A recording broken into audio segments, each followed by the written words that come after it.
Lo hemos mencionado al presidente de los Estados Unidos, a Donald Trump, en referencia a la situación entre Rusia y Ucrania, pero ahora vamos a hablar del jefe de Estado norteamericano a propósito de lo que ha sido su gira por el Golfo Pérsico y los resultados económicos de la gira. Sí, totalmente, porque logró diversos entendimientos en los tres países que visitó. Estamos hablando de Arabia Saudita, de Qatar, y concluyó esta gira allí por las naciones del Golfo en Emiratos Árabes Unidos. Y él dijo que fue una gira muy satisfactoria. Sí, desde el punto de vista del anuncio de inversiones que estos países van a hacer a los Estados Unidos, las cifras son muy relevantes. Sí. De hecho, arrancó en Arabia Saudita con un anuncio de 600.000 millones de dólares que hace Arabia Saudita de inversiones en los Estados Unidos. También cuando cierra en Emiratos Árabes Unidos, que fue su última escala luego de pasar por Qatar. En Qatar hubo también anuncios importantes de acuerdos, por ejemplo, de empresas como Boeing, y una inversión también muy significativa.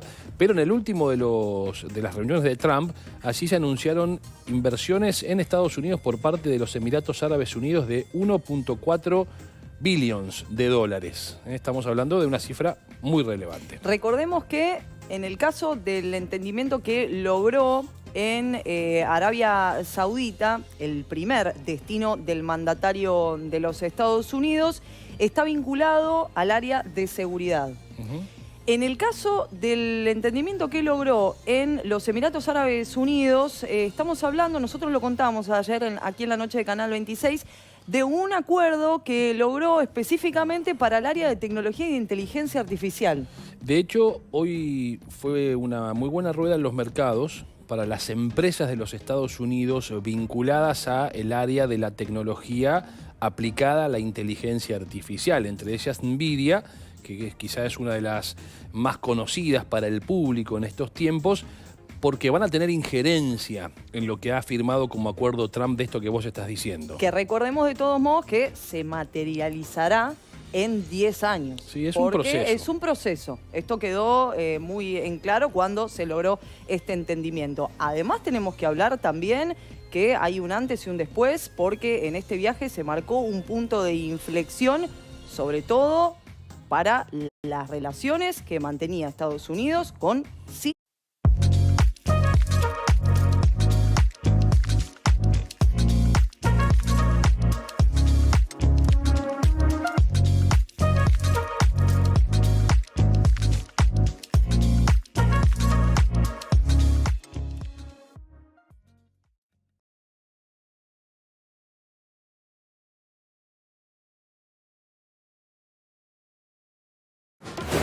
Por esto es que reservas un resort de playa, para que toda la familia pueda divertirse. Booking.com, Booking.yeah.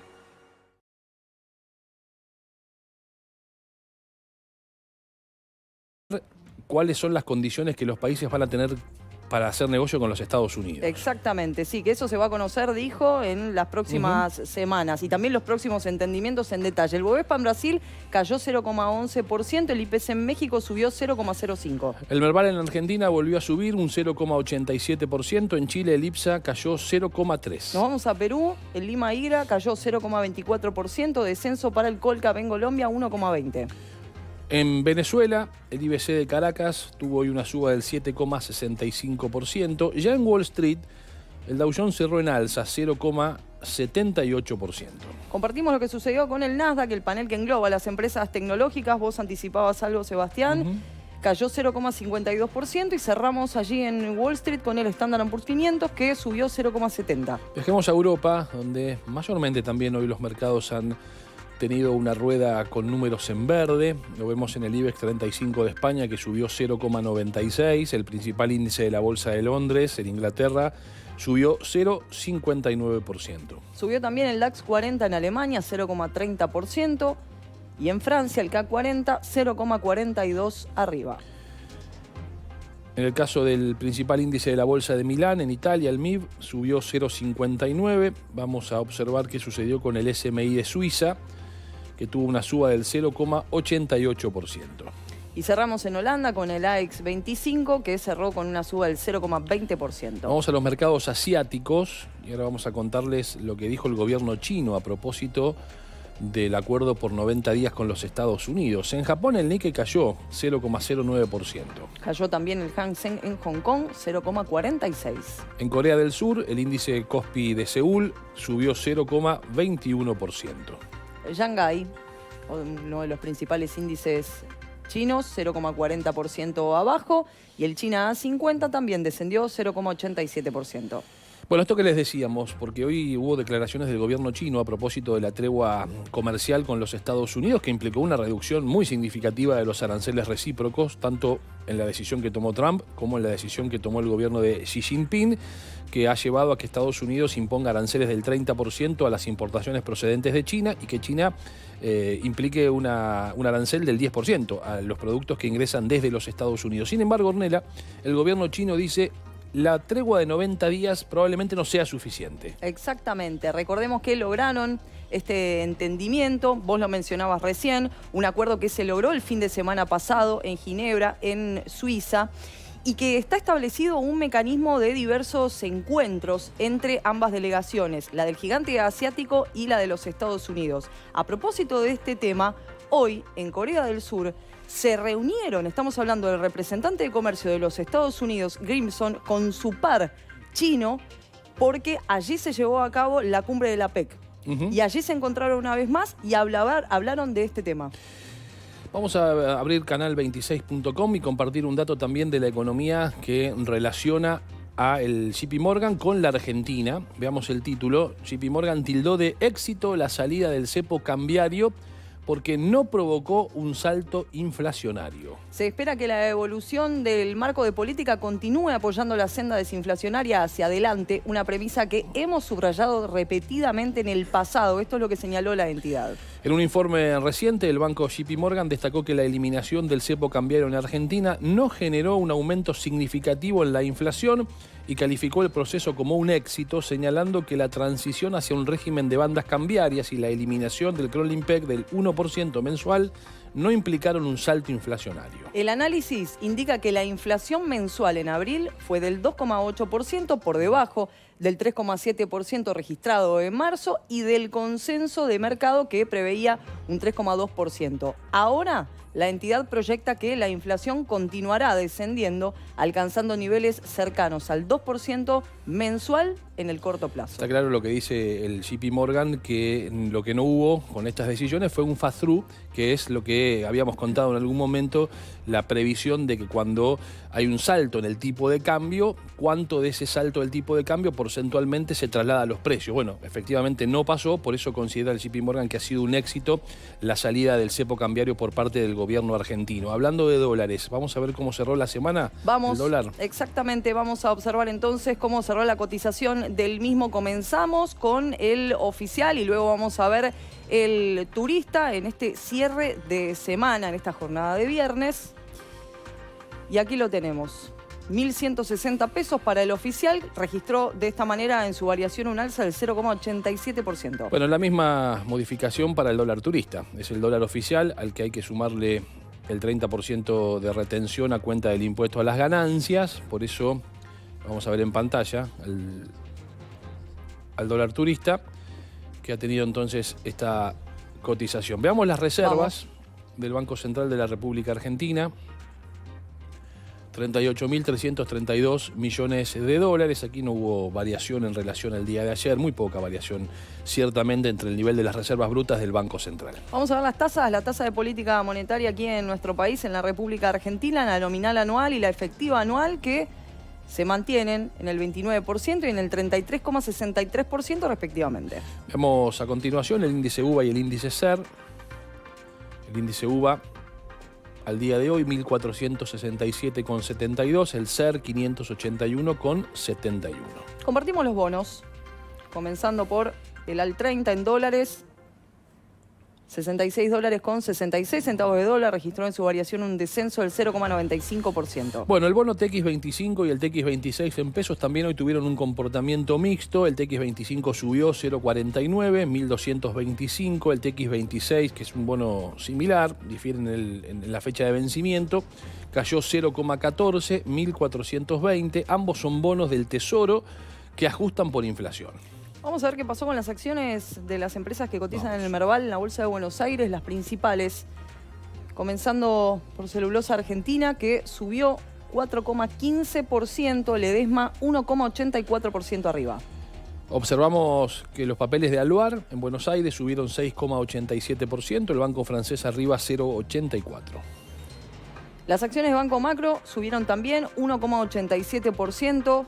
Cayeron las acciones de bolsas y mercados argentinos 0,37%.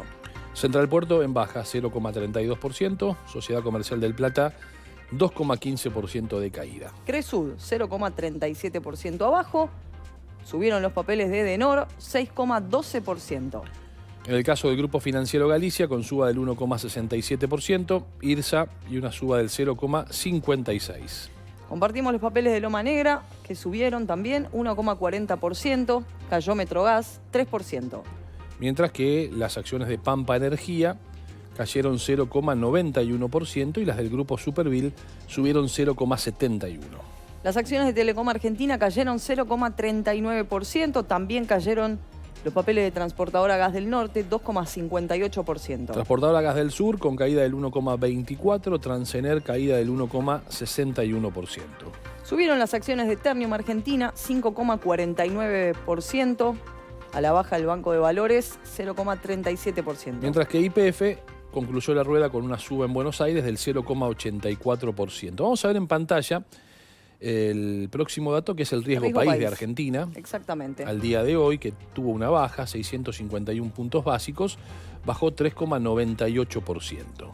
Bueno, nosotros hace minutos compartíamos, ¿no?, desde nuestra web una información vinculada al JP Morgan y Exacto. Este índice está elaborado, ¿no?, por la JP Morgan. ¿Vamos a avanzar? Sí, con el riesgo país del continente, o de los países que integran el continente, siempre la referencia es el bono de los Estados Unidos, que había tenido alguna modificación en ello, ya le vamos a contar. En Uruguay, 92 puntos básicos, registró un descenso del 0,3%. Chile, 122 puntos, una variación en su variación, un alza del 0,5%. Perú, 155 puntos básicos, subió 0,1%. Paraguay, 166, suba del 0,8%. Guatemala, 197 puntos, subió 1,3%. Costa Rica, 205 puntos básicos, de esta manera registró un alza del 0,5%. Brasil, 219 puntos, subió 0,5%.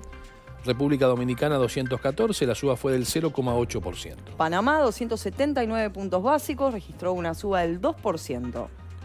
México, 307 puntos, bajó 0,5%. Honduras, 359, subió 0,4%. Nos vamos a Colombia, 353 puntos, subió 0,8%. El Salvador, 408 puntos básicos y de esta manera registró un alza del 0,5%. Bueno, lo que decíamos de Argentina, 651 puntos, el riesgo país baja del 3,98%, Ecuador 1.031 puntos, subió 2,5%. Bolivia, 2.044 puntos básicos, subió 3,2% y en el caso de Venezuela, para finalizar, 16.215 puntos básicos, descendió 4,3%. Hoy para las empresas argentinas en los Estados Unidos, en Wall Street, fue una rueda mixta, les diría que hubo más tendencia a la baja, alguna de ellas significativamente.